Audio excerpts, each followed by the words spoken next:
Sebenarnya saya cukup tersinggung ketika Gus Ipul itu bilang nanti ada Mbah Sujiwo Tejo jadi pembicara juga. Loh, kurang apa saya gitu?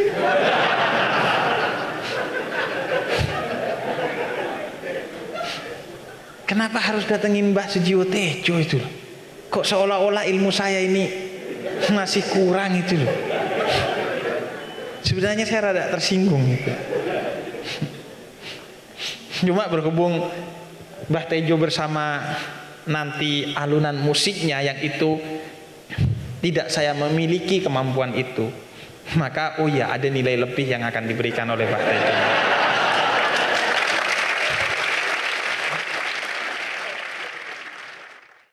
Ya, saya izin berdiri, Mbah, agar yang di belakang bisa juga menyimak dengan hikmat sambil melihat. Bismillahirrahmanirrahim.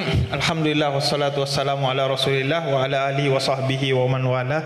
Amma ba'du. Assalamualaikum warahmatullahi wabarakatuh.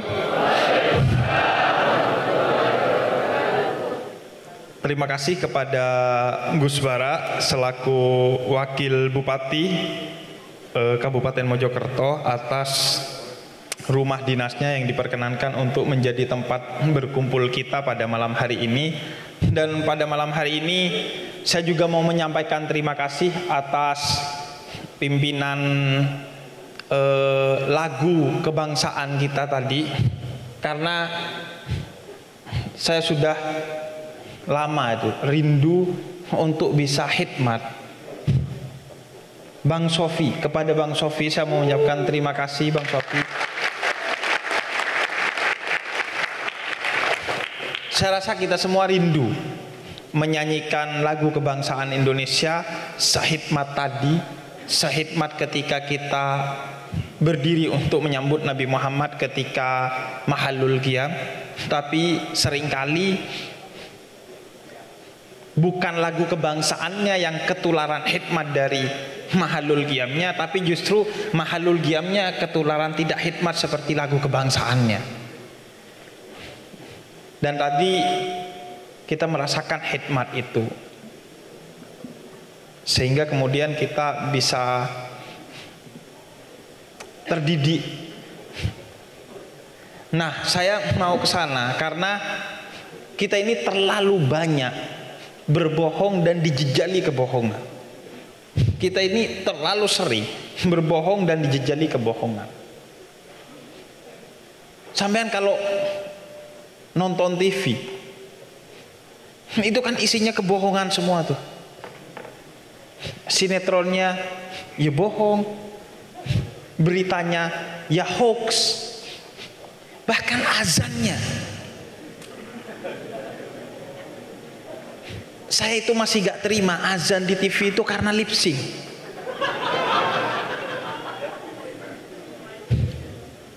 Kenapa gak keluarin budget untuk azan itu gak lip sync? Kan bohong itu azan, karena dia lip sync itu, sehingga hikmatnya itu hilang. Sehingga kata Imam Ghazali, dikutip juga oleh para ulama seperti Habib Ali Jufri, seringkali itu orang tidak menerima ujaran-ujaran keberagamaan bukan karena hati mereka yang bermasalah, tapi mulut pengujarnya itu yang bermasalah.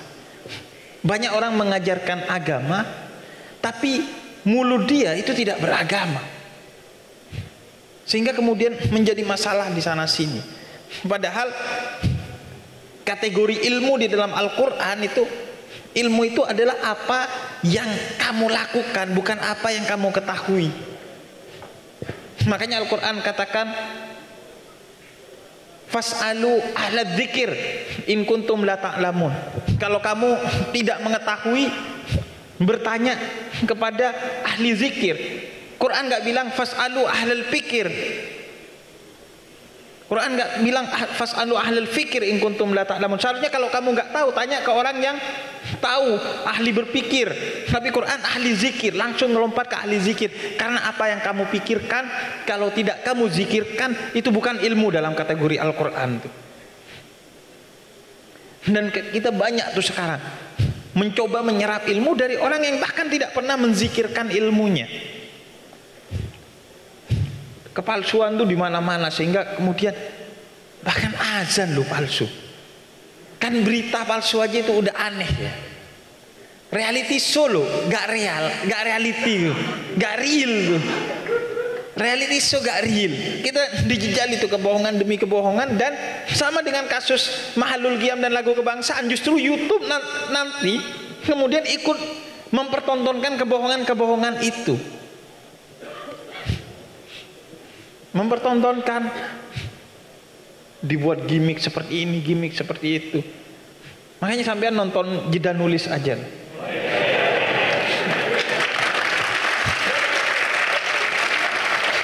Mbak Tejo itu bisa membuktikan bahwa Jeda Nulis itu tidak ada kebohongan. Bahkan gak usah lighting waktu wawancara Mbak Tejo. Gak usah menentukan tema, gak ada rundown, gak ada apa. Duduk saya dan Mbak Tejo udah ngobrol ngalor ngidul. Karena kan kita percaya bahwa apa yang keluar dari hati itu adalah kebenaran, sehingga akan sampai juga ke hati. Jadi sekarang itu terlalu kita dijejali itu. Kemudian yang kedua, selaku setengah tuan rumah aslinya kan Gus Bara ya. Saya setengah tuan rumah lah yang punya rutinan ini.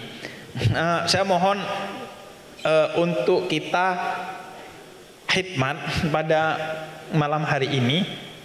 Paling tidak kalau kita gak mau berbicara tentang moral dan etika, paling tidak ini sebagai bentuk penghormatan kita kepada tamu yang kita undang pada malam hari ini, Mbah Sujiwo Tejo.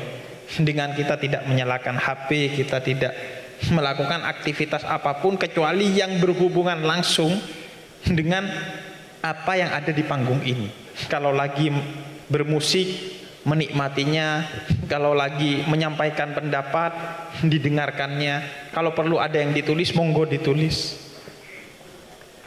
Kita belajar untuk mendengarkan orang yang berbicara, karena ini hal yang paling mendasar dari akhlak kita yang seharusnya ada, tapi kita tinggalkan dan kita kemudian berbicara tentang hal-hal besar tanpa memulai dari hal-hal kecil. Dan hal-hal kecil ini, itu kecil hanya di pandangan kita, tapi dalam pandangan Allah itu sesuatu ini besar. Sebagai bukti, di Quran itu salah satu pujian kepada Nabi Muhammad, mazaghal basaru wa ma tagha. Muhammad itu kata Allah, kalau dia duduk dengan orang, dia lihat matanya orang itu. Tidak pernah matanya itu keluar dari pandangan terhadap orang itu. Itulah akhlak Nabi dalam mata. Nabi itu kalau ada orang berbicara, bukan hanya didengarkan, seluruh sanubarinya itu terfokus kepada siapa yang berbicara. Matanya itu ngelihat ke orang yang berbicara. Sehingga pernah beberapa sahabat pulang dari duduk bersama Nabi Muhammad, itu semua cerita ke istrinya, Nabi Muhammad kenapa ya hari ini menspesialkan saya, dilihat terus saya. Dan itu semua bercerita seperti itu kepada istrinya. Karena 7 orang duduk bersama Nabi Muhammad, 7-7-nya itu merasa diperhatikan oleh Nabi Muhammad, karena dilihat satu persatu oleh Nabi Muhammad secara adil. Kalau kita kan biasanya ngelihat ke semuanya, tapi pas ke yang cantik agak lama biasanya itu. Agak lama. Atau ke yang kaya agak lama, ke yang berjabatan tuh agak lama kan gitu. Kalau Nabi Muhammad itu hal kecil kan mungkin bagi kita, tapi itulah yang dipuji oleh Allah di dalam Al-Quran. Mazaghal basaru wa ma tagha. Sungguh penglihatannya Nabi Muhammad itu penuh kemuliaan, karena beliau fokus. Dan itu yang kemudian jadi kemana-mana, bisa jadi penyakit mental kita. Ketika kita itu tidak pernah menghadirkan diri kita dalam setiap peristiwa yang kita jalani. Kita di sini sekarang mikirin yang di rumah. Kita di rumah mikirin yang di sini. Kenapa saya tadi gak fokus ketika kajian? Kita hari ini hidup mikirin yang besok. Besok hidup mikirin yang lusa. Terus aja begitu kita. Gak pernah hadir tuh pikiran kita dalam diri kita. Sehingga itu yang menjadi masalah juga secara psikologis nanti itu. Makanya ada temuan-temuan baru, misalnya kalau Anda baca Viktor Frankl tuh tentang pentingnya menghadirkan pikiran saat ini dan di sini. Karena kalau dalam Islam ini kan semua akan dipertanggungjawabkan. Anda duduk hari ini di sini, kalau tidak menyimak apa yang disampaikan, itu kan akan dipertanggungjawabkan di depan Gusti Allah nanti. Lu sampean kok ada hambaku menyampaikan hal-hal yang baik, kok sampean nggak dengerin? Urusan sama Gusti Allah nanti. Nabi Muhammad juga begitu. Ada orang menyampaikan sabda-sabdaku, apalagi cucuku loh.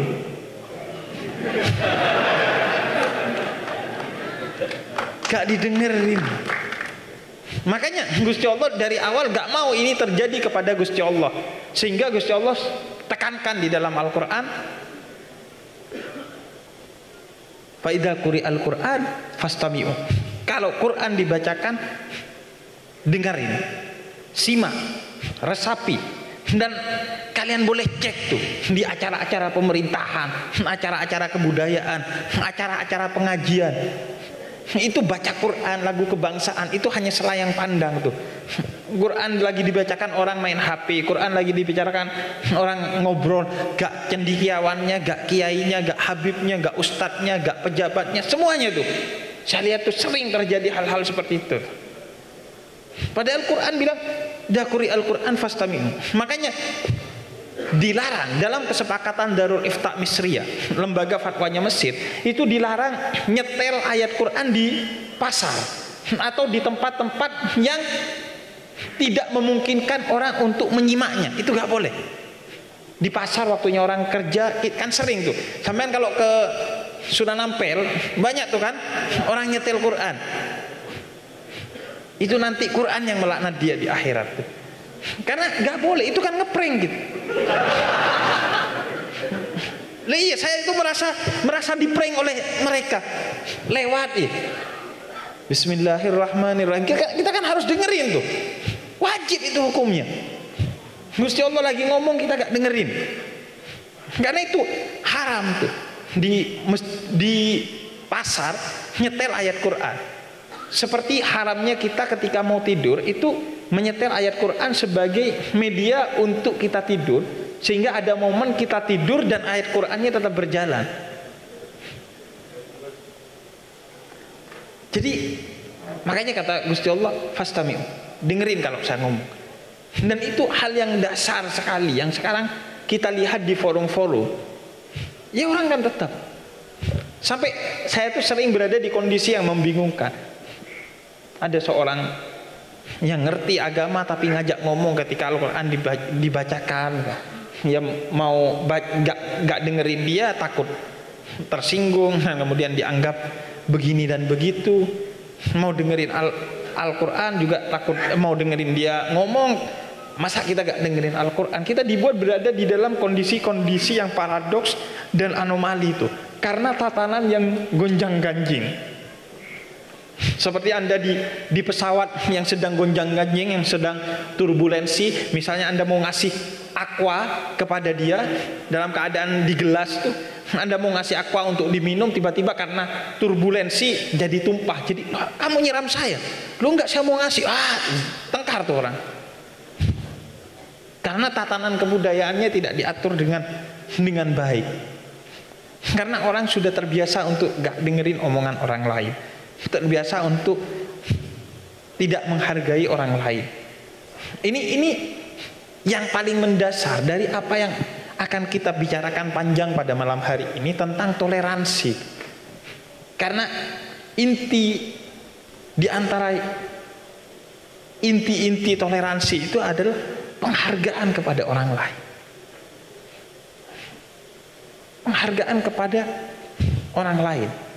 Bahkan Nabi Muhammad pernah ditegur dalam Abasa wa tawalla an ja'ahul a'ma, ketika seorang tua buta datang kepada Nabi Muhammad, sedangkan Nabi Muhammad sedang berdiskusi dengan orang-orang Quraisy. Kemudian Nabi Muhammad lebih fokus kepada orang Quraisy dan mengabaikan pertanyaan Abu Ummi Maktum, Abdullah bin Ummi Maktum, Maka kata Allah, jangan. Semua orang itu harus diperhatikan dengan baik. Bukan karena kamu ingin orang Quraisy ini masuk Islam sehingga menyebabkan kamu mengabaikan suara dari orang buta bernama Abdullah bin Umi Maktum itu. Itu toleransi yang paling kecil, yang paling dasar. Penghargaan kepada orang lain dalam segala hal. Nah, itu yang saya inginkan sebagai setengah tuan rumah pada malam hari ini, agar kita gak memalukan ke tamu yang datang. Di antaranya dalam hal ini yang utama adalah Mbah Sujiwo Tejo. Jadi saya mohon, ayo kita simak bareng-bareng, coba hadirkan pikiran kita di sini dan saat ini. Pasti Anda akan mendapatkan kehangatan, kenyamanan, pencerahan gitu, ketika Anda hadir saat ini dan di sini. Dan saya berusaha hanya setengah jam, ini udah 15 menit, karena ini orang-orang yang sudah hampir 1 tahun atau setengah tahun hadir rutinan saya, jadi kayaknya mereka tidak begitu perlu mendengarkan pendapat-pendapat saya, sudah sering mereka. Sebenarnya mereka ini namanya pemuda tersesat, tapi sudah tercerahkan, Dan sebenarnya saya cukup tersinggung ketika Gus Ipul itu bilang nanti ada Mbah Sujiwo Tejo jadi pembicara juga. Loh, kurang apa saya gitu?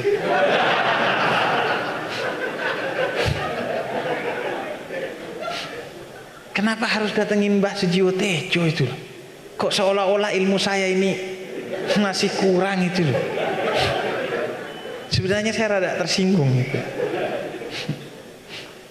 Cuma berhubung Mbah Tejo bersama nanti alunan musiknya yang itu tidak saya memiliki kemampuan itu, maka oh ya, ada nilai lebih yang akan diberikan oleh Mbah Tejo.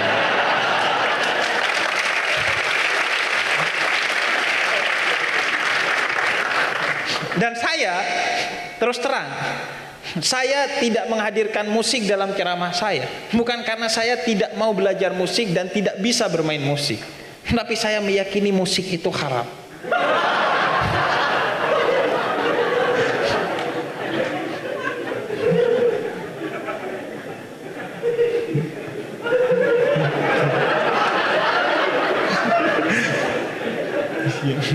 Iya kan?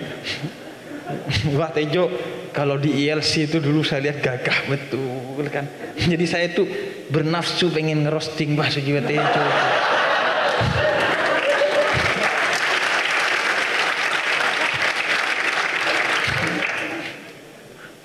Kan politisi-politisi itu dimarahin sama Mbah Sujiwo Tejo itu. Kata saya, ya paling enggak saya sedikit merasakan kecucuan Nabi saya lah karena ngerosting Mbah Sujiwo Tejo itu. Iya. Jadi nanti akan banyak yang disampaikan Mbah Sujiwo Tejo. Jadi mohon disimak. Dan soal pada malam hari ini kita berkumpul karena almarhum Rianto, seorang banser yang meninggal karena mendedikasikan nyawanya untuk toleransi, untuk perdamaian, untuk keamanan, dan untuk kemanusiaan. Bagi yang belum mengenalnya, saya ingin Anda nanti mengenalnya entah melalui media tulisan atau melalui film. Ada film tentang Rianto yang disutradarai oleh Mas Hanung Bramantyo, judulnya Tanda Tanya, ada di Netflix, bisa Anda tonton. Tapi kayaknya Anda nggak langganan Netflix.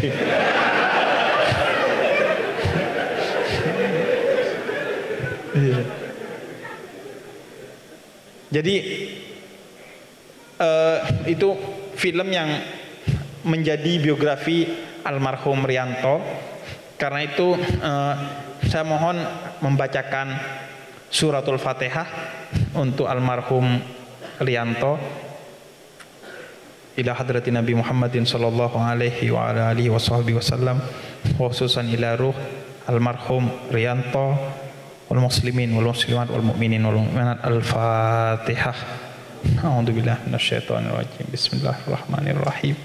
Alhamdulillahirabbil alamin arrahmanir rahim maliki yaumiddin. Iyyaka na'budu wa iyyaka nasta'in ihdinas siratal mustaqim siratal ladzina an'amta 'alaihim ghairil maghdubi 'alaihim waladdallin. Amin. Rianto itu bukan orang yang bagi saya menjaga gereja.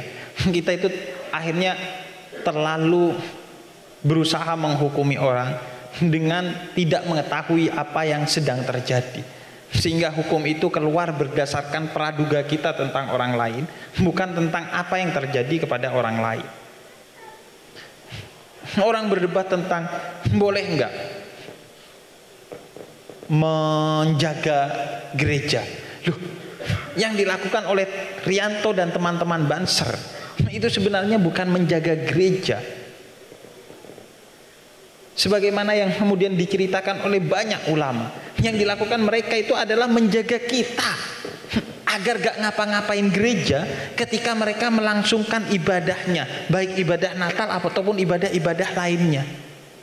Itu yang mereka lakukan. Mereka gak mau nama Islam itu dicoreng oleh orang-orang yang mau mengganggu orang lain yang sedang beribadah, dan itu akan menyebabkan nama Islam buruk dan agama Islam dibenci oleh orang lain, sehingga mereka jaga agar tidak ada orang yang mengatasnamakan Islam yang mau mengganggu orang-orang yang sedang beribadah. Karena beribadah apapun agamanya dalam Islam itu dipersilahkan oleh Allah. Karena itu di dalam perang sekalipun tidak ada orang yang diperkenankan mengganggu orang lain untuk beribadah. Karena itu di dalam perang, kalau ada gereja sedang beribadah, maka semua yang ada di dalam gereja, dari pastornya, pendetanya, umatnya, itu tidak boleh dilukai. Bangunannya itu tidak boleh bahkan dilempar dengan satu kerikil pun. Itu dalam kondisi perang, apalagi di dalam kondisi damai seperti yang kita jalani hari ini. Itulah yang sebenarnya dilakukan oleh teman-teman Banser dan almarhum Rianto. Mereka menjaga, nggak mau saudara kita mencoreng agama kita dengan kemudian melakukan tindakan-tindakan yang tidak menyenangkan kepada orang yang sedang beribadah di sana. Bukan mereka mendukung apa yang mungkin oleh sebagian orang dianggap itu kesyirikan ibadahnya orang-orang di gereja. Ada Banser ataupun nggak ada Banser, wong tetap jalan kok. Itu peribadatan. Dan ada Banser menjaga itu kan karena seringnya kasus orang sedang beribadah Natal kemudian diganggu. Maka teman-teman Banser melindungi mereka dari saudara-saudaranya yang mengatasnamakan Islam untuk kemudian merusak kehikmatan orang-orang Kristiani yang sedang beribadah. Itu yang dilakukan. Jadi gak relevan kalau pertanyaannya boleh apa tidak menjaga gereja. Mereka gak menjaga gereja kok. Mereka menjaga kita agar gak ngapa-ngapain gereja. Karena Allah yang menjamin peribadatan setiap orang sesuai dengan agama dan imannya. Karena ada kasus beberapa gereja diganggu, maka kita jaga ketika mereka beribadah agar mereka bisa beribadah secara hikmat. Dan agar kalau terjadi apa-apa, yang pertama di depan adalah kita yang akan menghalau saudara kita kalau ngapa-ngapain saudara kita yang lain dari agama lain. Kita yang terdepan tuh. Kalau harus ada yang luka, kita yang luka. Kalau harus ada yang mati, kita yang mati. Bukan mereka. Karena kalau mereka yang luka, mereka yang mati, kita yang hangus. Nama Islam yang hangus. Makanya saya sering bilang, ketika ada orang ngebom gereja, yang sejatinya hangus itu iman mereka, bukan gerejanya. Gerejanya mah tinggal diajuin ke Gus Bara, ya dibangun lagi.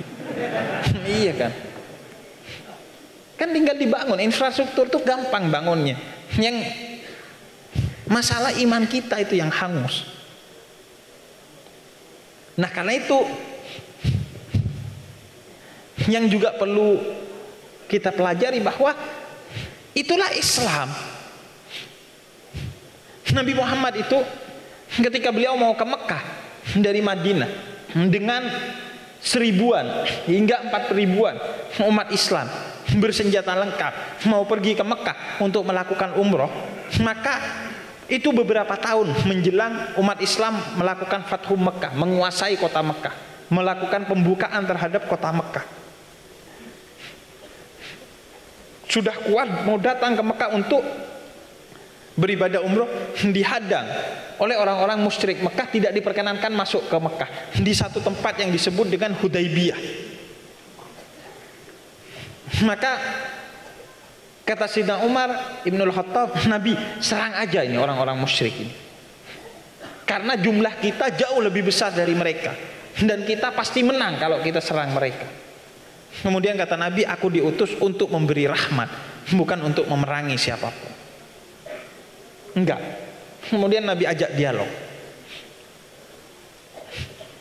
Yang diutus dari kaum musyrik namanya Suhail ibn Amr. Suhail ibn Amr datang kepada Nabi di meja perundingan.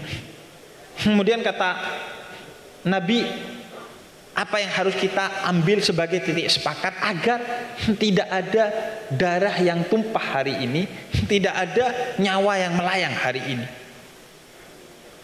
Karena hifdun nafas, menjaga satu nyawa dari hilangnya nyawa atau dari tumpahnya darah, itu adalah salah satu dari 5 amanat dasar dalam Islam. Pancasilanya Islam itu kan diantaranya hifdun nafas, yang disebut dengan maqasidus syariah itu. Tujuan syariat Islam itu salah satunya hifdun nafas, menjaga nyawa seseorang, tidak boleh terluka, tidak boleh hilang. Makanya kata Nabi, ayo kita bikin perjanjian. Dikenallah kemudian perjanjian Hudaybiyah. Perjanjian Hudaybiyah itu adalah perjanjian yang paling tidak menguntungkan umat Islam tuh. Karena isinya itu merugikan umat Islam. Klausul pertamanya, umat Islam yang sudah berbondong-bondong mengeluarkan biaya, tenaga, pikiran untuk berjalan menuju Mekah untuk berumroh, suruh balik lagi, tahun itu gak boleh umroh. Berapa biayanya itu yang sudah keluar tuh? Kan nanti harus berurusan dengan travel yang memberangkatkan waktu itu.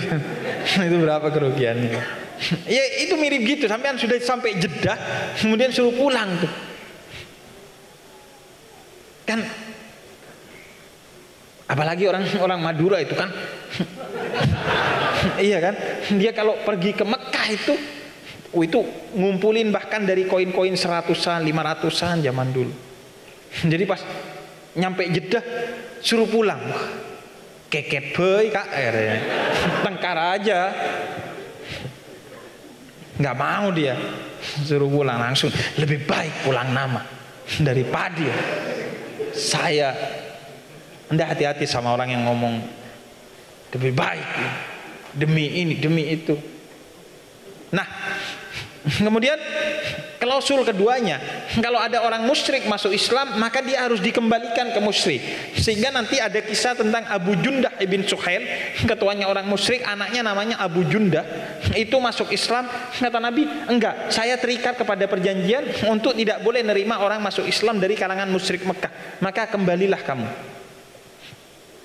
Walaupun akhirnya nanti Abu Jundah ini masuk Islam, tapi Nabi taat kepada perjanjian walaupun perjanjian itu tidak fair. Ini juga buat meneguhkan pandangan kita. Jangankan Pancasila, perjanjian atau kalimatun sawa yang agung, yang fair. Perjanjian yang tidak agung dan tidak fair aja, perjanjian Hudaybiyah itu Nabi pegang erat, Nabi tidak langgar. Maka kemudian kalau ada orang Islam kembali musyrik, gak apa-apa, gak adil. Tapi kata Nabi, gak apa-apa, demi tidak ada darah dan nyawa yang tumpah hari itu dan melayang hari itu. Kemudian di perjanjian itu ditulis, yang bertanda tangan di bawah ini Suhail ibn Amr. Dari kalangan umat Islam, Sayyidina Ali yang menulis, Muhammad Rasulullah. Kemudian kata Suhail bin Amr, loh, Anda mau ngeprank saya? Kalau saya tanda tangani, saya auto syahadat ini. Saya nggak mengakui Muhammad sebagai Rasul Allah. Hapus, ganti Muhammad bin Abdullah, bukan Muhammad Rasul Allah. Karena saya nggak mau mengakui Muhammad Rasul Allah. Akhirnya kata Sayyidina Ali, tengkar aja udah. Rasul, ini memang kayaknya buzzer ini Rasul gitu. Perlu diberantas ini. Nah, nanti yang melahirkan buzzer tuh kayaknya keturunan Suhail bin Amr ini. Terus minta ini minta itu. Akhirnya kata Nabi enggak. Kemudian kata Nabi, hapus. Benar yang dia bilang, hapus tuh gelar Rasulullah. Kata Sayyidina Ali, enggak. Gelar ini yang menyematkan Allah, dan Allah di Al-Quran tidak pernah memanggil Nabi Muhammad tanpa gelar itu. Wa ma Muhammadun illa Rasul. Illa Rasul. Makanya Allah gak pernah ya Muhammad, gak pernah. Allah manggil ya Ibrahim, ya Adam, ya Nuh, ya Musa, ya Isa. Tapi sampai kepada Nabi Muhammad, ya ayyuhan nabi, wahai junjungan nabiku, ya ayyuhan rasul, wahai junjungan rasulku. Tapi gelar itu suruh hapus. Enggak, kata Sayyidina Ali, saya gak mau. Allah aja gak pernah menghapus gelar itu. Kemudian Nabi Muhammad minta, karena beliau tidak bisa membaca dan menulis, ummi, minta kepada Sayyidina Ali bin Abi Thalib untuk menunjukkan di mana tulisan Rasulullah itu. Kemudian dengan jarinya sendiri beliau hapus tuh gelar Rasulullah. Gelar yang diberikan oleh Allah, dan Allah tidak pernah sekalipun memanggil Nabi Muhammad tidak dengan gelar itu. Hari itu oleh Muhammad Rasulullah dihapus agar tidak ada darah yang tumpah, tidak ada nyawa yang melayang, tidak ada peperangan, tidak ada pertengkaran, tidak ada kebencian. Itulah yang kemudian menjadi pegangan kita. Kita akan melakukan apapun untuk terhindarnya tuh pertengkaran, termasuk di media sosial. Kalau sekiranya Anda jawab itu buzzer, Anda jawab itu orang yang nggak suka pada Anda, akan bikin timeline itu isinya pertengkaran, ini nggak usah dijawab. Ngomong kita ini sekarang itu pelajaran yang sering luput dari kita adalah belajar gak banyak bacot. Iya, itu jihadnya Sayyidah Maryam tuh. Sayyidah Maryam punya anak, nggak ada suaminya. Terus kata Allah, diam. As-saum, diam, puasa ngomong. Itu pelajaran yang jarang kita pegang sekarang di era disrupsi informasi, komentar dan lain sebagainya. Nah, dan Rianto itu dikisahkan bukan mau bunuh diri. Sebisa mungkin beliau itu ingin menjaga nyawanya.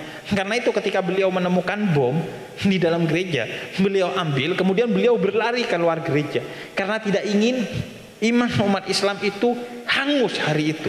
Nggak ingin nama umat Islam itu tercoreng hari itu. Maka beliau peluk bom itu, beliau berlari keluar gereja. Dan ketika beliau berlari keluar gereja, beliau lempar bom itu. Tapi ketika beliau lempar, maka bom itu membentur tempat sampah dan akhirnya kembali, sehingga akan membahayakan saudara-saudaranya sesama muslim yang ada di luar. Maka kemudian beliau ambil itu lagi, kemudian beliau berlari sambil memeluk, sampai kemudian inna lillahi wa inna ilaihi raji'un. Beliau syahid. Ini pelajaran. Momentum beliau ngelempar bom itu bagi saya adalah momentum yang penting, karena itu menjadi pembelajaran bagi kita bahwa umat Islam nggak pernah diajari untuk mencari kematian syahid dengan mencari kematian melalui bom itu. Nggak pernah. Kesyahidan itu bukan cara mati dalam Islam, tapi kesyahidan itu adalah cara hidup. Siapa yang hidup dalam jihad, memberikan manfaat kepada orang lain, mendamaikan orang yang bertengkar, memberikan rasa aman bagi orang yang deg-degan, maka mati dalam keadaan apapun, dia mati dalam keadaan syahid. Itulah yang dipertontonkan oleh Rianto. Dia buang bomnya, dia bukan senang mati. Wah, saya meluk bom, senang nih, berarti mati syahid. Enggak, dia tahu bahwa orang yang sejatinya bisa syahid itu yang berani hidup. Kalau berani mati itu penakut. Orang yang gak berani hidup itu penakut. Dia bukan jihad, dia bukan syahid kalau mati, dia penakut. Sebagaimana orang yang tidak mau menghadapi masalah itu penakut. Anda yang kesini karena ninggalin istri Anda yang Anda merasa punya masalah dengan dia, itu penakut tuh. Kesini cuman biar gak tukaran di istri, wailah. Jadi syahid itu cara hidup, bukan cara mati. Mau mati di medan perang pun, kalau cara hidupnya tidak jihad, ya gak mati syahid. Banyak itu orang yang mati di medan perang di zaman Nabi, sebelum Nabi ataupun setelah Nabi, gak dihukumi syahid kalau tidak hidup dalam keadaan jihad. Dan itulah yang kemudian dilakukan oleh Rianto. Dia memperlihatkan bahwa hifdun nafas, menjaga nyawa, termasuk nyawa kita sendiri, itu adalah jihad. Anda itu tetap hidup sampai waktunya mati, itu jihad loh. Anda tanya ke orang yang stroke, orang yang diabetes, orang yang mengalami sakit ini sakit itu, atau orang yang sedang berada dalam kemiskinan yang begitu miskinnya atau sedang mengalami depresi, kalau boleh mati saya pengen mati, tapi dia memilih tetap hidup, dan itulah jihad. Anda memilih tetap hidup, itu jihad. Kalau pengennya kita itu ya mati, ngapain? Nah karena itu Rianto ngajarin dengan momentum pelemparan bom itu, bahwa saya pengen hidup. Kalau saya bisa menjaga nama baik umat Islam dengan tetap hidup, saya pengen hidup. Tapi berhubung kondisinya gak bisa, kalau nyawa ini harus dikorbankan demi keamanan, kedamaian dan lain sebagainya, maka dikorbankan itu nyawa oleh beliau. Karena itulah perintah Nabi Muhammad. Nah, maka kemudian kita di sana belajar tentang berbagai hal, kemanusiaan iya, toleransi iya, bahwa kita merelakan hak kita untuk tidak diambil demi tercapainya kemaslahatan bagi orang lain. Enggak apa-apa hak hidup kita diambil, asalkan kehidupan orang lain bisa berjalan dengan lebih baik. Itulah toleransi. Hak itu kan enggak mesti diambil. Kita merelakan hak kita tidak diambil demi kemaslahatan dan kemanfaatan yang lebih besar. Nah, itu yang tidak saya temui di Jakarta tuh. Orang yang sangat tidak toleran. Kita belajar toleransi dari hal-hal kecil lah. Orang yang punya polisi tidur di depan rumahnya karena punya anak kecil, menurut saya itu orang yang tidak toleran dan tidak punya iman tuh. Iya. Dia yang tidur sama istrinya, kita yang suruh jagain outputnya. Iya, dia yang enak tidur sama istrinya, kita yang suruh jagain anaknya. Kan banyak tuh di kampung-kampung juga, di Bondowoso, di kampung saya tuh pernah. Jadi ada polisi tidur dengan alasan karena banyak anak kecil main di jalan. Loh, anaknya yang suruh jangan main di jalan, kok malah kita yang suruh jagain anak dia. Bikin pagar yang tinggi biar anaknya gak main, bikin tempat bermain untuk anak-anaknya, jangan malah kita. Karena kenapa saya bilang gak ada iman? Karena kata Nabi, iman itu ada 60 sampai 70 cabang. Cabang pertama la ilaha illallah Muhammadur Rasulullah. Cabang terakhir itu adalah memindahkan duri yang ada di tengah jalan ke pinggir jalan. Nah ini udah gak mindahin duri dari tengah jalan ke pinggir jalan, malah bikin polisi tidur di tengah jalan. Makanya saya bilang, kalau ada acara-acara baik kenegaraan ataupun keagamaan ataupun kebudayaan yang nutup jalan, itu saya gak pernah serang. Karena gak mengganggu jalan orang lain. Nah, itu adalah cabang dari iman kalau dalam Islam. Nah, itulah toleransi. Kita merelakan apa yang menjadi hak kita untuk orang lain agar kemaslahatan menjadi baik-baik saja. Dan itu yang sekarang hilang. Orang sibuk menuntut haknya tapi lupa melaksanakan kewajibannya. Makanya kita hanya punya istilah hak asasi manusia, kita gak punya istilah wajib asasi manusia. Iya kan? Generasi buruk sekali itu. Yang punya istilah HAM, nggak punya istilah WAM. Iya, karena kita dididik untuk hanya menuntut hak, nggak pernah menunaikan kewajiban. Makanya kita nggak punya istilah wajib asasi manusia. Padahal kewajiban itu bersifat wajib, hak itu nggak bersifat wajib. Boleh diambil, boleh nggak diambil. Makanya Anda diajarkan berpuasa. Yuk sesekali jangan makan, walaupun makan itu hakmu. Diajari sedekah, walaupun itu hakmu karena hasil kerjamu, tapi coba kasih ke orang lain. Nah, itu kan pembelajaran. Hidup itu bukan hanya menuntut hak. Sampean berumah tangga kalau cuma mikirin hak, lama-lama cerai itu, ditarik terus, istri narik, suami narik, lama-lama putus tuh. Makanya bangsa yang punya istilah hak asasi manusia, gak punya istilah wajib asasi manusia, itu bangsa yang masih mundur, belum maju. Makanya nanti kita pengen tahu di negeri Jancukers, apakah ada istilah wajib asasi manusia? Kalau ada, kita makar. Lebih enak di sana ya. Jadi mari kita belajar tentang toleransi itu dari hal-hal kecil yang ada di sekitar kita. Memulai dari hal-hal kecil di sekitar kita, sehingga kemudian itu menjadi jalan hidup kita. Karena gak mungkin kita hidup tanpa toleransi itu. Sampean ngebut papasan dengan orang lain yang juga ngebut, kalau salah satu tidak toleran tuh ya nabrak.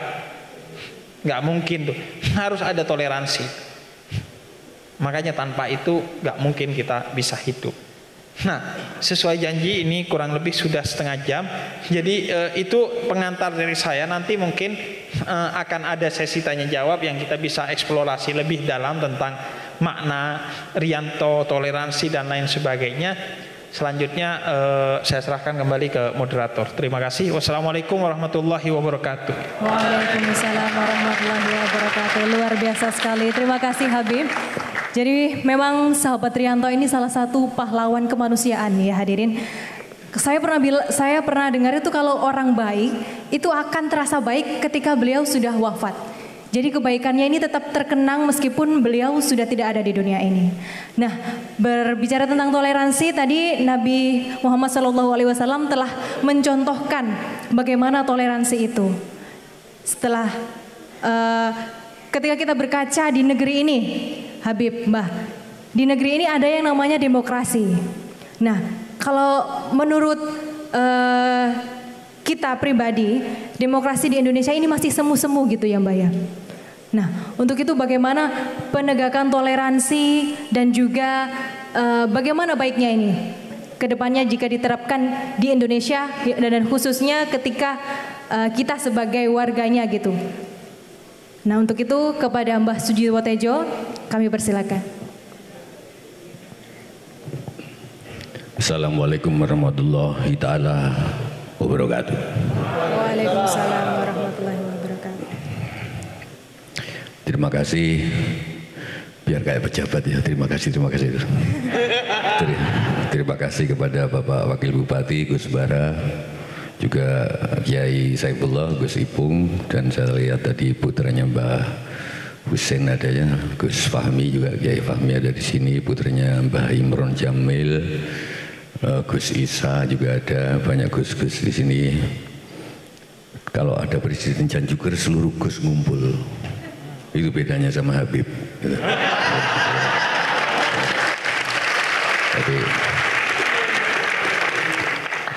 Tapi bukannya jelek Habib, saya gini, Habib itu pertama kita Triton TV, kita sama-sama orang Madura, saya situ Bondo, dia betul dia kan, kula nian betul lagi, kula situ Bondo, dan daerah Tapi, oke, kita ngomong Madura kalau.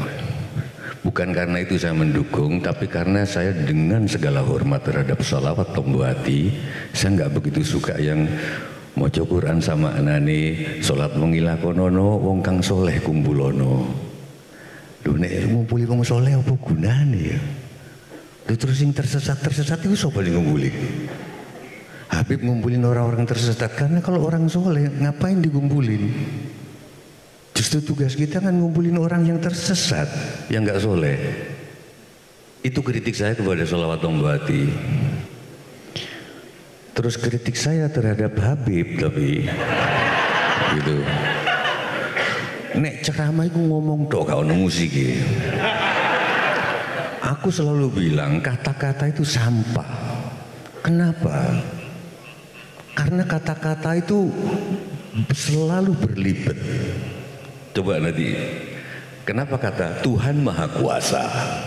Kalau begitu sebenarnya Tuhan bisa menciptakan Tuhan yang Maha Kuasa. Kan berlibat kan? Tuhan abadi. Kalau begitu ada awal dan akhirnya. Berarti nggak mungkin dong dia Tuhan nggak ada awalnya kok. Gitu. Terus nanti ada itu kalau ada awal sama akhir namanya kholidin. Kalau itu abadan. Oke lah, tapi berdebat terus. Berdebat. Seluruh kata-kata Bib kalau ditelusuri jadi paradoks. Itu kenapa kok saya bilang sampah? Kita Bib kebanyakan kalau mendengar kitab suci dibacakan konsentrasi kita di arti. Aku bilang arti itu nanti tergantung madhab, tergantung tafsir. Kita dijajah lagi oleh pembuat madhab. Bener nggak sih? Kata madhab Syafi'i, Hambali, kenapa? Nggak katamu sendiri apa gitu? Tapi begitu orang lupa bahwa seluruh kitab suci, mulai dari Hindu, Buddha dan lain sebagainya, Taurat itu semuanya dilakukan. Termasuk di gereja ya dilakukan semua dilakukan. Dugaan saya karena Tuhan lebih percaya bahwa lagu itu yang akan nyampe ke hati setiap manusia tanpa tafsir-tafsir.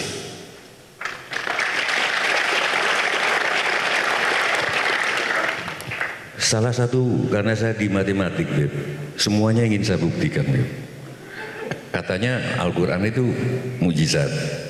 Kalau Al-Quran memang mujizat, pasti ada nada-nada dari nenek-nenek moyang kita, entah itu di Afrika, di Jawa, yang cocok untuk Al-Quran, untuk menyanyikan Al-Quran. Terus saya tanya ke Gus Gofur, putranya Mbah Maimun. Gus, kalau kita baca Al-Quran pakai cengkok Jawa atau cengkok Sunda, boleh nggak? Dia menjawab gini, dulu orang Madinah nggak ngerti cengkok Mekah. Terus ditanya sama orang Hijaz ya, boleh nggak membaca cara Madinah? Rasul menjawab boleh, kata Gus Gofur gitu. Berarti ijtihad saya, kalau waktu itu Nabi ketemu orang Sunda, boleh dong baca Al-Quran dengan cara Sunda. Saya ketemu tembang lama, namanya tembang lama pasti bagus karena awet. Kalau enggak pasti enggak. Do piomban waya opo iki. Ini apa ini ya? Ini saat apa ini? Piyo. Rambu lan wis ngayo. Rembulan sudah muncul. Titi sonyo kang witonya wiji. Angin semilir membawakan kedamaian di hati. Mbak, kalau main HP mending pulang. Tadi Habib ngomong, kalau kamu di sini dan saat ini, orang Buddha, Hindu dan lain sebagainya ngomong, kalau kamu di situ larut here and now, di sini dan saat ini, maka itu meleburkan karma. Kamu di kantor ya kamu di kantor, kamu di jalan ya di situ. Oke, itu kenapa saya keras pada HP. Dan saya termasuk orang yang percaya bahwa seluruh agama adalah Islam. Sorry kalau salah, ini karena saya bernyanyi. Ketika ada terjemahan inna dinna indallahil Islam, saya sebagai orang matematik, inna dinna sesungguhnya agama di sisi indallah il Islam adalah Islam. Pertanyaanku sebagai orang matematik, inna dinanya diterjemahkan sesungguhnya agama di sisi Allah adalah Islam. Semuanya diterjemahkan, Islamnya nggak diterjemahkan. Aku telusuri ayat itu turun sebelum Islam jadi agama. Berarti kan harus diterjemahkan. Islam asalnya salam, kesejahteraan. Berarti sesungguhnya agama yang kuridhoi di sisiku adalah kesejahteraan. Si agama apapun yang arahnya kesejahteraan, salam, akarnya Islam kan salam juga, keselamatan, itu Islam. Kalau gini nanti gak berantem, orang pinggul, kami agama yang cuma diridhoi oleh Tuhan. Gak masuk akal buat aku, kenapa Tuhan cuma meridhoi satu agama? Nah, Buddha, Hindu mengajar, yang aku anggap Islam juga mengajarkan begitu. Kalau kamu di sini ya di sini saat ini, maka karmamu akan dibilas. Karena mengikuti proses. Oke, aku tadi ngomong sampai mana ya, lupa. Oh, sih main HP, aku bingung. Tadi aku ngomong apa? Aku sampai mana tadi? Iya, tentang ini tadi. Sebelumnya ini apa? Oh, tembak. Tembang. Nano nano nane nane nane titi sonyo jawa tonya wiji. Terus miring. Mambang tang pas wulan sumrek anggon loro. Wangi menyebar ke semesta seperti bunga sedap malam. Tak cari-cari, Bib, ada di yang inna anjalnahu bilal itu surat apa itu? Al-Alaq. Inna anjalnahu itu surat apa itu? Itu surat Al-Qadar. Persis.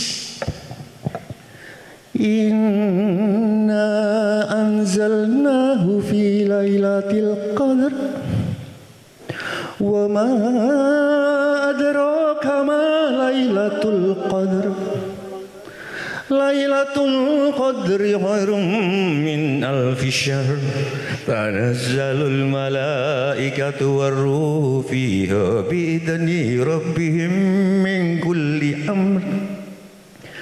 Salamun hiya hatta matla'il fajr. Nada itu yang sampai ke aku. Dan aku tiba-tiba memaknai dengan hatiku sendiri bahwa yang namanya Lailatul Qadar itu bukan cuma yang terhitung malam ke 10 ke atas itu cuma gampangnya supaya komunikasi ke pedes-pedes itu gampang gitu. Sebetulnya di sisiku begitu yang ini nadanya, bukan aku nggak ngerti bahasa Arab, Beb. Tiba-tiba barang siapa yang sedang jatuh cinta, disitulah Lailatul Qadar datang. Aku tanya ke Gus Mus, membenarkan. Aku tanya ke Habib Anis. Jadi nada, orang lupa bahwa di dalam kitab suci itu ada nada. Tadi kalau Habib bilang musik itu haram cuman guyon. Supaya enak lah, namanya Habib, supaya kelihatan ya membela.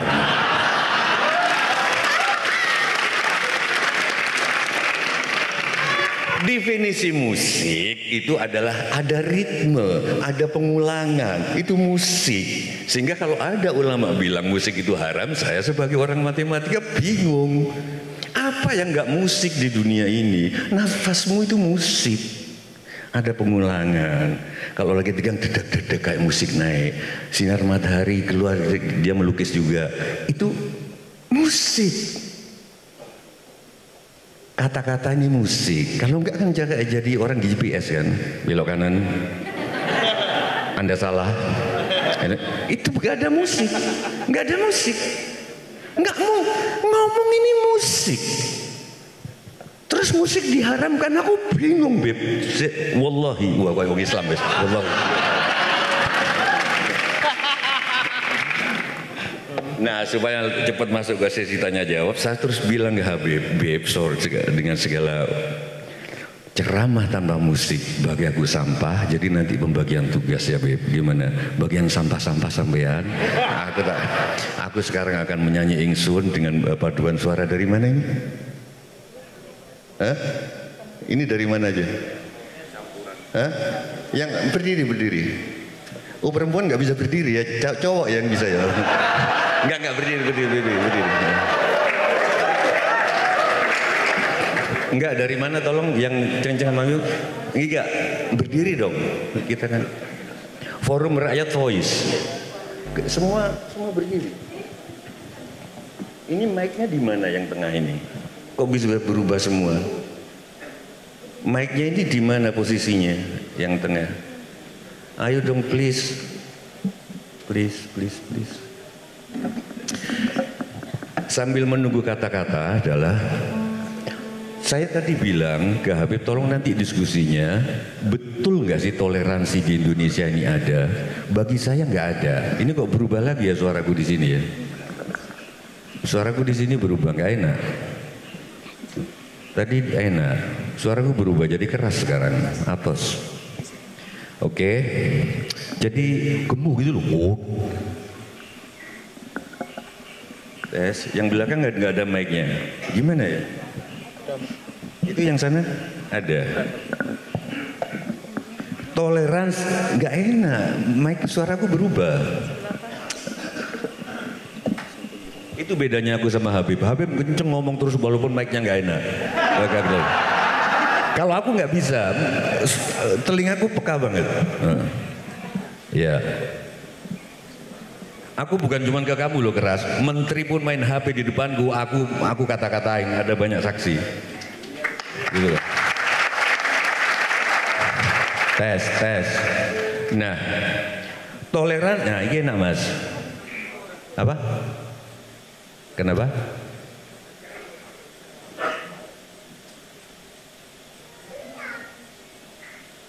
Mic-nya gini. Mic-nya gini. Malah nggak bunyi. Mic-nya gini. Yang ini. Kok bisa dikasih ini?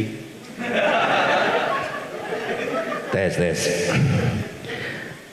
Toleransi di Indonesia menurut aku nggak ada, atau kalaupun ada semu. Ayo kita diskusikan.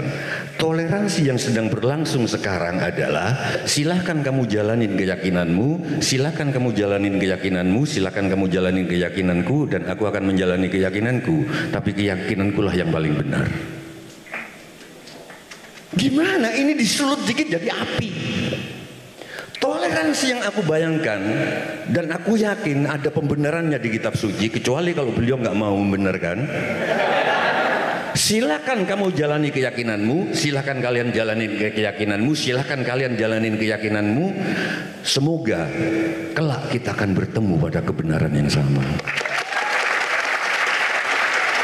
Ini akan susah dipanas-panasin oleh buzzer manapun, Beb.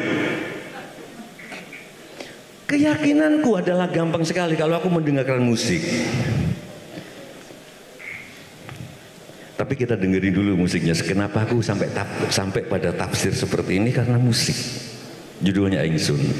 Nunggang Rasa Ngener ing Panggayu. Kenapa nunggang rasa, enggak nunggang pikiran? Karena saat kepengaruh sama Habib, bukan Habib dia. Bahwa Rasulullah bisa ke Sidratul Muntaha ketika Isra Mi'raj ke atas karena dia menunggang rasa. Jibril nggak kuat karena dia menunggang pikiran, hanya menunggang kata. Pasti nggak bisa bantah kan? Nunggang rasa ngenering panggayu, ini juga yang sering saya bawakan kalau saya tawaf. Saya nggak mau dijajah oleh siapa yang ngelatih umroh itu, siapa namanya? Orang-orang itu apa namanya yang pelatih kalau manakib itu loh? Mutawif. Nanti baca ini, Rabbana atina fid dunya hasanah. Kalau sudah sampai Hajar Aswad bilang labbaik Allahumma labbaik, labbaik la syarika lak labbaik, innal hamda wan ni'mata laka wal mulk la syarika lak. Oke. Aku akalin, aku cuman gitu aja di depan Hajar Aswad. Ketika muter, aku nyanyi ini.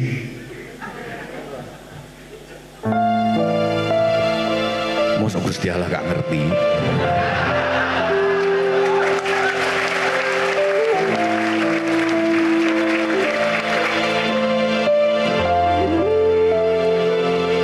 Judulnya Ingsun. Ing cini sun aku, Tuhan di dalam diriku. Nunggang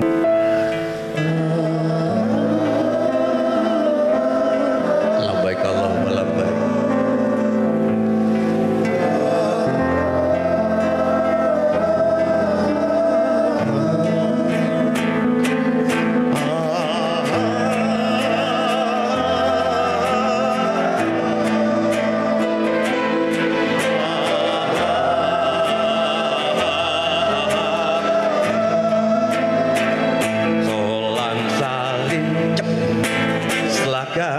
manungsa papan sasolapawande esok sore rino sawengine ajur-ajur jengkahanan candrane wong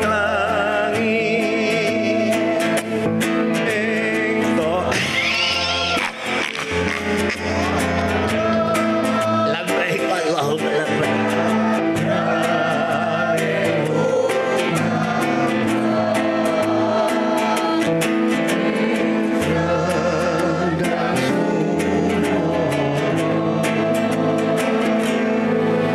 Penelian kekondelan, tak ada lagi yang aku kondeli. Selama ini kesalahanku terlalu sering mengunjungi kiai, terlalu sering mengunjungi pastor, terlalu sering mengunjungi biku, terlalu sering menghubungi pendeta. Tapi aku lupa berkunjung pada diriku sendiri. Tanian penguit kerambil kading.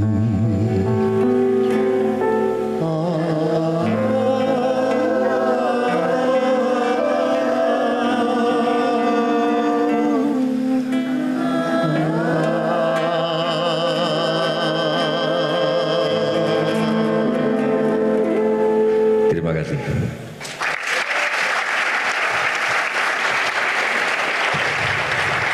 Ini Beb, ini Grace, ini Sila, yang belakang dua cowok, tapi cowok nggak terlalu penting lah buat aku, gitu. Ini dari gereja di mana almarhum Rianto menjadi syahid di sana. Jadi waktu itu bedanya Habib sama Sujiwo Tejo. Habib hanya datang ketika acara kan. Sujiwo Tejo sudah datang H-1 latihan bareng. Jadi siapa honornya yang lebih banyak? Itu aja sih. Itu aja asal Jo. Tapi saya ini ledek-ledekan. Ini karena streaming. Ini semuanya ledek-ledekan, semuanya saksi. Ketika latihan kemarin, Mbak, saya selalu mengestimewakan mereka berdua gini. Soalnya orang-orang gereja biasanya pinter nyanyi. Udahlah yang kalian yang fatayat jangan sok nggak bisa nyanyinya susah, ketawa gitu. Udahlah ngakui lah gitu loh. Saya bisa jadi kutu buku sekarang Beb, karena waktu kuliah di Bandung satu kos sama anak Loyola Semarang. Dia kos Semarang bawa buku-buku banyak banget. Dari situ saya tukang baca dan dari situ saya bisa nulis. Kalau aku ngobrol di situ Bonto terus kumpulan sama wong Indo nggak baca aku. Gitu loh. Udahlah kita jujur aja deh. Enggak, ini guyon, tapi juga ada juga orang Islam yang pintar kan juga banyak juga gitu loh maksud. Ini cuma untuk memicu mereka gitu loh. Jadi bagian yang sulit-sulit saya serahkan kepada orang gereja gitu loh. Nadanya. Karena orang Islam terutama Habib bisanya ngomong.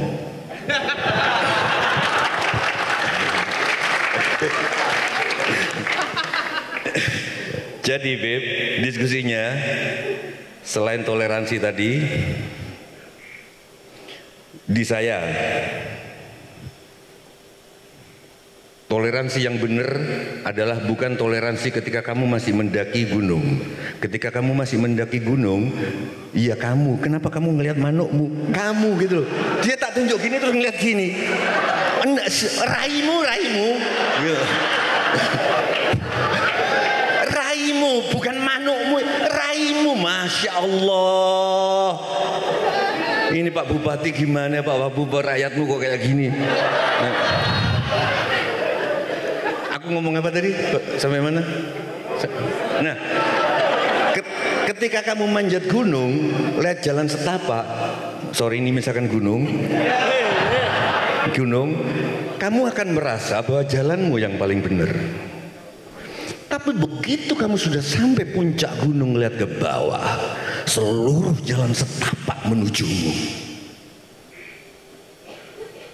Seluruh sungai-sungai, seluruh keyakinan-keyakinan pada akhirnya ke muara yang sama, yaitu laut yang esa.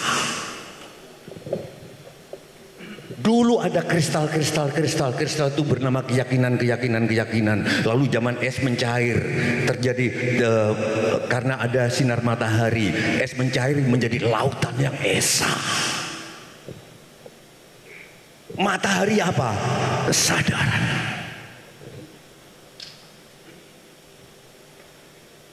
Itu yang aku suka marah. Tapi sekarang kantor-kantor mulai kalau berdoa, saya akan berdoa dengan cara Muslim, Islam. Yang non Muslim silakan dengan keyakinan sendiri. Dasmu. Sebut agama lain dong. Kenapa disebut non Muslim? Sombong banget sih kalian. Kalau aku jadi dia, jadi Grace. Kalau aku jadi Sila, kamu siapa? Gak apa-apa sekali-kali lanang. Siapa? Hah? Topes kamu? Iya, yang satunya lagi, yang dari gereja. Samuel. Digituin, aku akan tersinggung. Aku bukan non Muslim, aku Kristen. Tapi sekarang kemarin di BNPT, Pak kantornya Pak Badan sudah mulai berdoanya yang beragama lain silakan. Jadi enak. Kadang-kadang kita nggak hati-hati dengan kata-kata. Saya akan berdoa dengan cara Islam, yang non Muslim.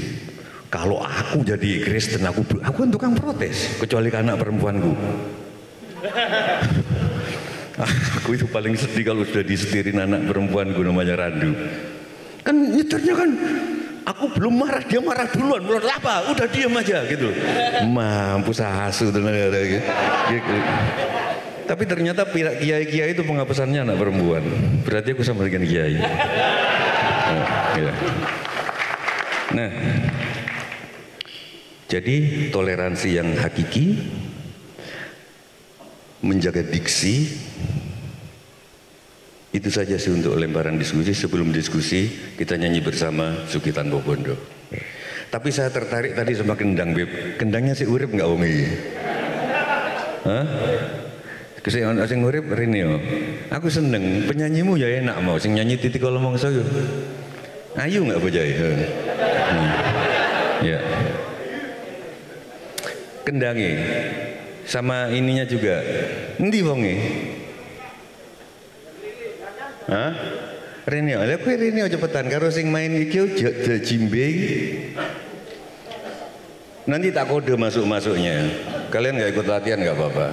Karena pernikahan juga nggak ada latihannya. Okay.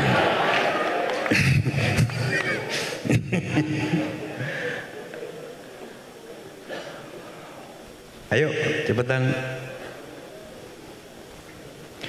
Mas gitar, Mas Sofi, Mas keyboard sama suling nanti ikut aba-aba saya akan masukin unsur kendang. Iki sing main jimbe sapa iki? Sing main jimbe? Oh, kamu mau ikutan? Ya, nanti tak kasih ruang buat kamu. Ayo lo bocah, yuk. Lungguh serang ini, nanti tak kasih. Yuk, Suki Tanpa Bondo, habis itu kita tanya jawab dengan Habib. Kalau bisa nanti waktunya lebih banyak sama Habib kan, soal kata-kata kan, soal sampah kan. Yuk. Guyon Beb, guyon. Yuk.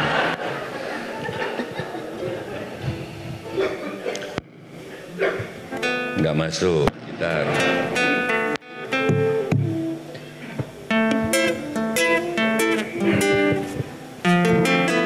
Sambil Al-Fatihah buat Sosro Kartono, kakaknya R.A. Kartini yang membuat syair ini. Saya cuma bikin lagu ini. Suke tanpa bondo, diktoyo tanpa aji, terima mawi pasrah, sepi pambre tepe ajere. Suke tanpa bondo, diktoyo tanpa aji, terima mawi pasrah, sepi pambre tepe ajere. Langgeng tanpa susah, tanpa seneng, anteng mandeng sugeng jeneng. Langgeng tanpa susah, tanpa seneng anteng mandeng. Coba kalian duduk dulu. Sugeng jeneng, biar bisa dibaca belakangnya. Kita nyanyi bareng-bareng. Sugeng tanpa bondo, digdaya tanpa aji, terima mawi pasrah, sepi pamrih tepi hajre. Sugeng tanpa bondo, digdaya tanpa aji, terima mawi pasrah, sepi pamrih tepi hajre. Langgeng tanpa susah, tanpa seneng, anteng mandeng, sugeng jeneng. Langgeng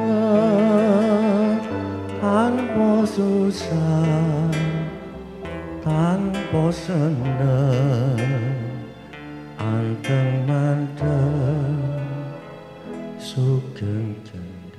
Kamu nyanyi tunggal diringkit kepung.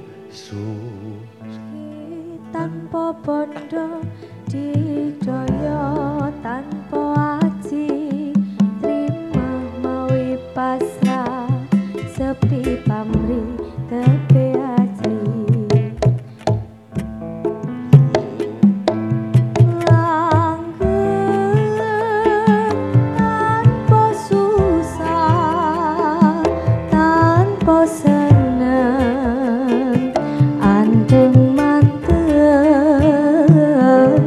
Sugeng jeneng. Langgeng tanpa susah, tanpa seneng, anteng manteng, sugeng jeneng. Paduan suara. Sugih tanpa bondo, digdaya tanpa aji, terima mawi pasrah, sepi pamrih tepi haji. Sugih tanpa bondo, digdaya tanpa aji, terima mawi pasrah, sepi pamrih tepi haji.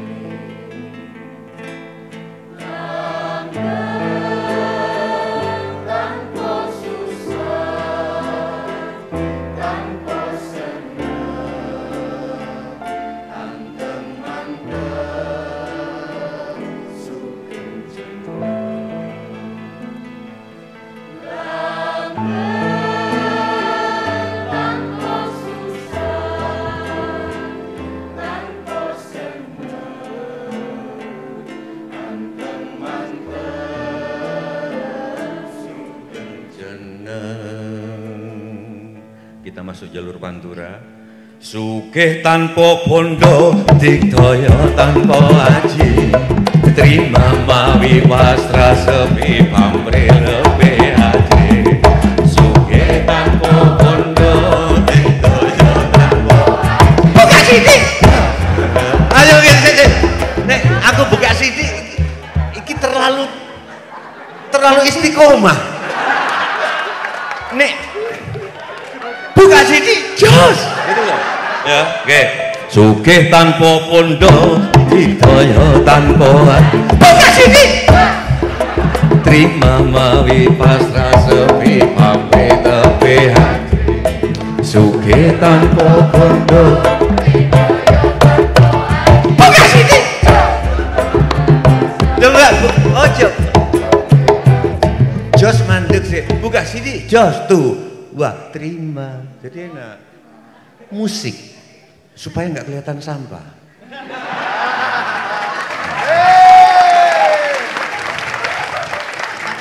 Orang-orang fikih akan dengerin sugih tanpa pondo. Apa maknanya ini? Tafsirnya apa? Orang-orang torekot. Iku Gusti Allah ngomong nang kene kan, ya kan? Gembira, ya.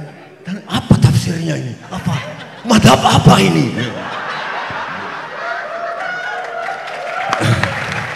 Sugih tanpa pondok, dikaya tanpa bekas ini jatuh, watil mawi pasrah. Sugih tanpa pondok, dikaya tanpa bekas ini mawi pasrah tepi pamrih tepi aji.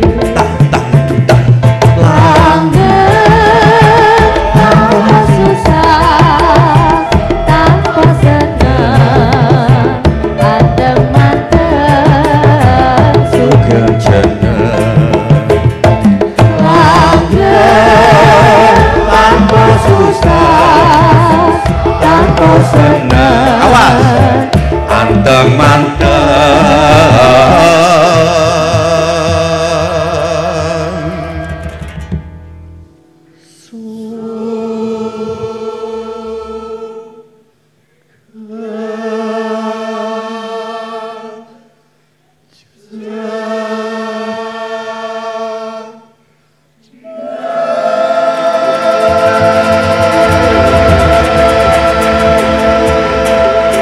Oke, thank you.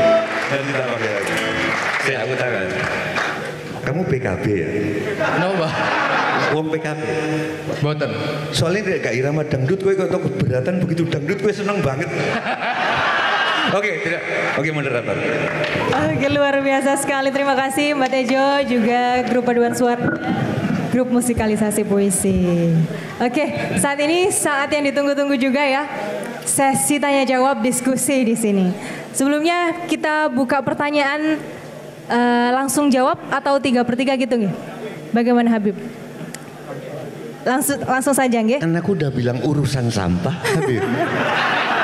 Ngapunten. Enak gak dari tadi musiknya? Memang yang haram-haram itu enak.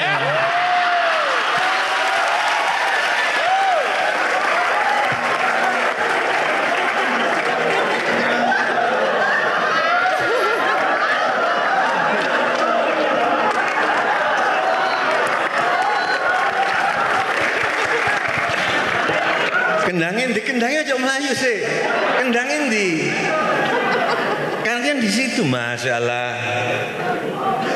Udah lari ya udah. Kendangin di situ tetap. Itu kan kenapa semua yang enak-enak itu diharamkan? Kenapa semua yang asik-asik itu yang dilarang?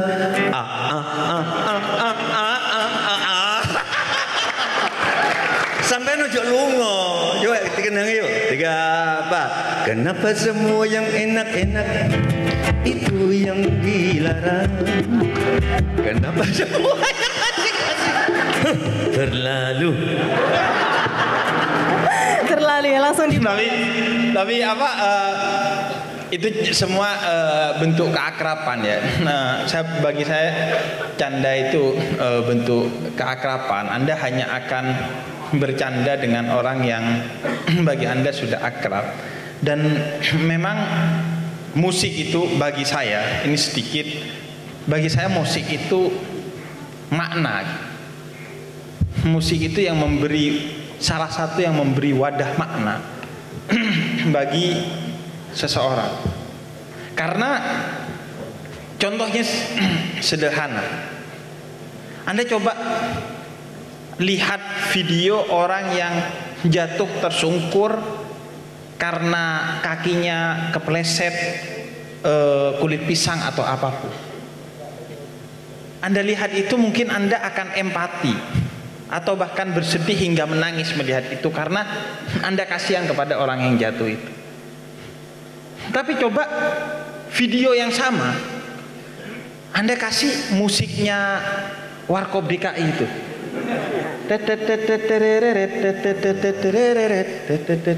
Terus kasih video itu. Kemungkinan besar semua kita akan ketawa melihat orang jatuh. Jadi musik itu yang kemudian menghilangkan empati kita. Nggak ada. Artinya musik itu yang bisa memberi makna. Dibangun. Tapi itulah musik yang kemudian memberi makna itu kan. Bahwa kita hanyut. Saya setuju bahwa ribuan ceramah saya bisa kalah dengan satu bait nyanyian dari seorang penyanyi itu. Walaupun diulang-ulang kan sebenarnya ya seharusnya kalau kita ngomongin honor saya itu lebih gede. Karena penyanyi itu enak. Mek kata-katanya iku ya diulang-ulang. Nyanyi lagunya itu, penceramah kan harus ganti. Jadi sebenarnya membutuhkan lebih effort itu untuk jadi penceramah. Tapi untuk orang-orang malas ya jadi penyanyi ya cukup lah. Enggak tanya aja. Ada saja mungkin ya Habib. Ini boleh berkolaborasi Habib. Jadi ceramah yang ada instrumennya, biar lebih ngenang ya ada rasanya gitu. Oke, baik teman-teman di sini ada yang mau bertanya di sini? Boleh diangkat tangannya? 1, 2, 3. 3 penanya terlebih dahulu ya. Yang pertama yang paling depan, duduknya yang paling awal. Oke. Assalamualaikum warahmatullahi wabarakatuh. Saya usul kalau boleh berdiri supaya yang lain bisa lihat. Boleh berdiri. Siap. On cam ya. Assalamualaikum warahmatullahi wabarakatuh. Waalaikumsalam warahmatullahi wabarakatuh. Nama saya Bian Bib. Saya dari luar kota, alhamdulillah. Saya itu pemuda tersesat. Yang tersesatnya kadang itu ke Maiyah malah. Tungguin, seharusnya berarti bukan luar kota, Pak. Dari kota lain. Oh, oke. Iya. Oke. Betul. Jadi kamu orang non Mojokerto? Non Mojokerto, oke. Karena niki saya ke Pak Wabub kan, jadi saya ikut protokol Raja non Mojokerto gitu. Jadi saya tuh gini Beb, saya tuh ingin bertanya Beb. Ini kan juga tentang toleransi. Saya tuh sering mikir di hati saya tuh kalau saya tuh percaya bahwa semua orang itu akan masuk surga tanpa terkecuali orang Islam, orang Kristen, orang Hindu, orang Buddha. Saya percaya itu. Salah bener nggak tahu. Saya juga kurang teragama gitu nih. Al-Ghafaru itu ini supaya aku ingat kata-kata. Tuhan mengampuni kalau kamu minta ampun. Tapi di Al-Mas'ul Husna ada Al-Ghafur. Jadi Tuhan sudah mengampuni kamu sebelum kamu minta ampun. Siap. Amin ya Allah.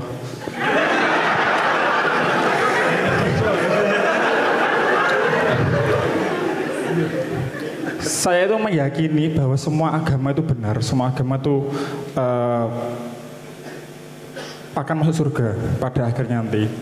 Karena dalam Islam, karena kebetulan ayah ibu saya dulu Islam, jadi saya ikut Islam, itu meyakini bahwa yang penting kita itu ada 4. Tauhid yang paling ujung, hablum minallah, hablum minannas, dan hablum alam. Nah, saya itu percaya bahwa Allah itu maha adil. Nah, kalau misalkan orang yang di pelosok Kalimantan yang nggak pernah ada wali di sana, nggak pernah ada ulama masuk ke dalam hutan-hutan Kalimantan, dia nggak pernah tahu Islam, tapi dia baik pada alam, dia baik pada manusia, dia baik pada sesama. Kalau dia kelak dia masuk surga, katanya Allah itu maha adil, Bib. Ya kan? Nah, saya ini yang tersesat saya, atau yang tersesat ini adalah umat-umat Islam yang sering mengkafir-kafirkan orang-orang yang sebenarnya menurut saya jauh lebih baik daripada orang Islam itu sendiri. Bahkan kalau sekali Mbak Tejo bahwa banyak orang Hindu di Bali itu sangat lebih Islam dari orang Islam. Karena di Bali tidak pernah ada maling kecuali datangnya orang Jawa yang ke Bali. Sekian, terima kasih. Wassalamualaikum warahmatullahi wabarakatuh.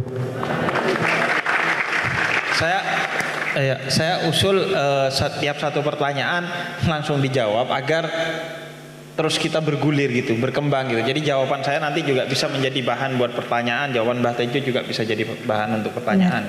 Monggo. Mungkin saya tak dari yang versi sampah dulu, Pak. Karena saya itu menghayati kemaduraan saya. Orang Madura itu senang sampah.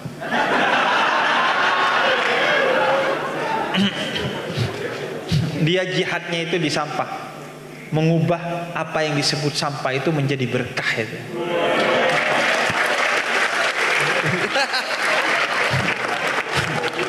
Sampean bisa bayangkan ya, ini masih kata-kata.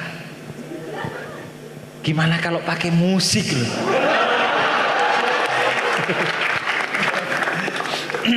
Pertama, saya pernah bikin satu video di jeda nulis itu. Kira-kira saya membayangkan Tarsan itu masuk surga apa masuk neraka?